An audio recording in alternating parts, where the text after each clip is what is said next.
kusoo dhawaada Beat Love waa channelkeena rasmiga ah ee YouTube-ka nagala socotaan. Maanta waxaan ka hadli doonaa guurka afka Ingiriiska waxaa loo yaqaanaa marriage, afka Carabiga waxaa loo yaqaanaa zawaaj, halka Soomaaliga loo yaqaano guur waa dhacdo ay ku midoobaan laba qof sida naag iyo nin, kuwaas oo hadafkoodu yahay inay nolol wadaagaan, tafirmaan iyo iska caawiyaan waayaha nolosha. waa dad ka dhaxeeya isla shaqayn dhaqaale iyo jacayl. Soomaalida markii ay guursanayaan waxaa loo qabtaa buraanbur iyo ciyaar.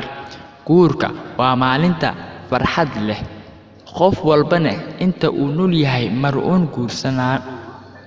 Guurka sidiisaba waa nolosha bini'aadamka. Dhinaca kale, guurku waa midowga lamaane si ay u sii wadaan jiritaanka aadamaha. Guurku waxa uu ahaa mid soo jireen ah tan iyo ilaa waqtiyadii ugu horreeyay ee ilbaxnimada dadka dunida. Maanta waxaa ka jira nidaamyo iyo caadooyin badan kuwaas oo ay ku saleysan yihiin dhaqanka, dhaqaalaha, wadannada, diinta iyo nolosha. Guurku maanta wuu dhaqamo kala duwan yahay. Waddan walba diinta uu haysto iyo dhaqanka uu haysto ayuu guurka ku saleysan yahay.